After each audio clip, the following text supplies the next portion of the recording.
All right, everyone, getting into the NBA DFS slate for today.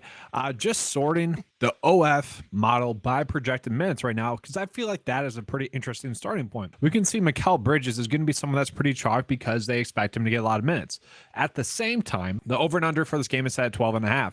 So I think that is just a very interesting starting point. Same thing for Tyrese Halliburton. Now, the Pacers are the team that's projected to, be the team blowing them out, but at the same time, very interesting there. And then Jalen Green as well. He's in a game in which is going to be potentially a blowout, but if he does get 35 minutes in a game without KPJ, that is going to be an interesting play as well. So I think we have some kind of unique decisions to make with Mikal Bridges, with Jalen Green. Obviously, a lot of the Brooklyn Nets players are currently out, like Nick Claxton, he's out, Cam Johnson, Spencer Dinwiddie. A lot of those players are out. And so we haven't really seen the Nets with some of those players out just yet. So that's going to be a kind of figure it out type of game. Now, if we just go ahead and start by FanDuel value in general, we see Mo Wagner is popping up there. Okay. And that makes a ton of sense. On FanDuel, he is simply too cheap. On FanDuel, he's probably someone, and I don't like to use the lock word, but he's probably someone you are heavily targeting. I think you could be 10% over the field. That is just such a cheap price tag. He has been a point per minute player. And if he does get 28 minutes, like he's projected to get, that is simply too low. He is someone you need to be going out of your way to play. And then looking at Nerlens Noel, I think on both slates, he's going to be a great value. I think he makes for a strong value price point play on both slates. Once again, the biggest worry there is, once again, the game. Is that game going to stay close? If it does for long enough, Noel is going to be a very strong value play as well. And yes, he is projected to get 23 minutes. I think that's right. If he gets that, it's going to be very intriguing to me. Mark Williams, decent value. Kelly Olynyk, Isaiah Livers, all okay. I do think Jalen Green's going to be a strong price point play. Once again, that's just really the minutes. Cam Thomas, not exactly too high owned, a little bit too high owned on FanDuel. On DraftKings, he's not too high owned. He's someone I think everyone's going out of their way to play. Can you pivot from him?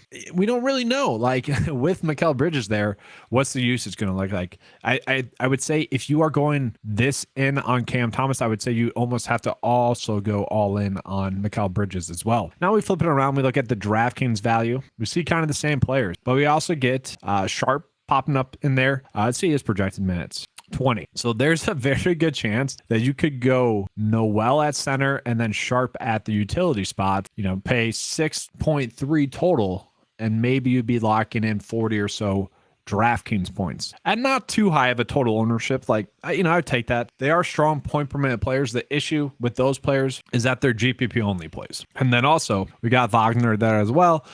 I would say on FanDuel, you can certainly play him. On DraftKings, where it does almost seem like we're going to be choosing between one of these three in all of our builds. But we also do have Mitchell Robinson there, who I would argue is simply too cheap as well. And he's coming in at extremely low ownership. So that's maybe a way we can be unique. Like, it wouldn't be surprising to see Mitchell Robinson go for 40 tonight. And now if we just sort it by OF index, also a little bit interesting because we are getting like Jaren Jackson popping up there, Drew Holiday popping up there, Tyus Jones popping up there. These are some strong price point plays. So this would suggest that we should be going out of our way to play Tyus Jones. So let's kind of give you guys a first look build here. So to me, just looking at it, like, kind of the best price point play that we were getting on the slate. Obviously, with Ja Morant out, everyone kind of just expects Tyus Jones to have that ability to have that upside game.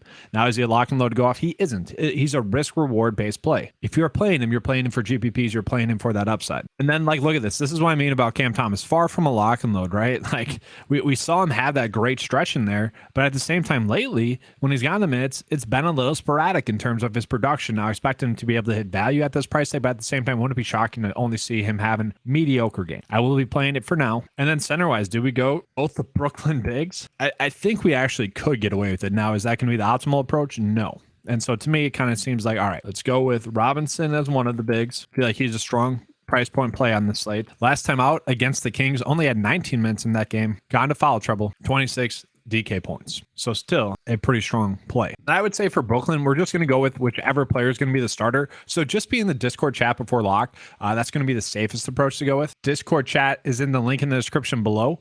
Chuck will be in there as well, so he'll be able to answer you guys' questions. So if you've been watching the live streams, you know who Chuck is. Also, make sure to give it a subscribe to the channel, guys. Trying to get that subscriber count up. But for now, I'll put in Noel. Then we did see Jaren Jackson Jr. popping up as a strong price point play as well. The question is, like, how much higher can he go than 43 DK points? That's my biggest question I have. We saw him go for 56 earlier this month, or a little bit more than a month ago. Like, he has the upside to go for 50. It's just how reliable is that, especially with maybe Draymond kind of following him around the court. I don't really get this price point for PJ Washington. You look at what he did against New York. He had 5 personal fouls. Okay, so he didn't get as much minutes as he had been recently. Lowest minute total that he's gone really in a month. Okay, that's because he got into foul trouble. It's kind of rare for him to get in foul trouble as well. So let's assume that he doesn't get into foul trouble. I would say he's probably going to put up at least 36 DK points, especially against Detroit and all of their backups. Now, I do want to put out Brook Lopez as well. I think he's going to be a strong play, kind of regardless of if Drew and also Giannis play. If they sit, still like an even better play at that point. But if they play, still a fine price point play, because why? He's going to be going against partially against Nerlens Noel. Not going to provide that much resistance for either Giannis or Brook. To me, small forward is going to be one of the tougher positions. Let's just sort by OF index. So we could do Laurie. I don't love that play. There's just not that many great plays. Let's see if we have any great, like a good enough value.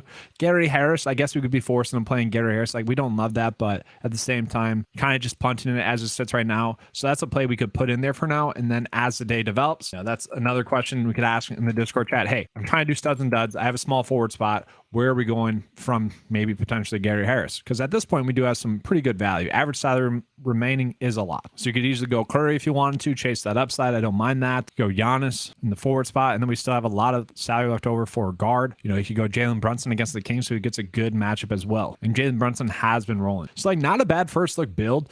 Obviously, we need a hit on the value, and then the rest is a little bit chalky, but at the same time, unique enough to the point where we could probably put together a strong GPP build tonight. So could potentially do 2, lower price centers with Brooklyn and hope that they both put up 20. I don't really hate that idea. At the same time, it's risky, right? Would definitely be unique. But that's going to be all for this video, guys. Make sure to click the links in the description below if you guys want to sign up for the Occupy Fantasy membership. We also have the link in the description below for the Discord chat. Make sure to give us a subscribe to the channel if you haven't already. All right, thanks for watching, and as always, good luck.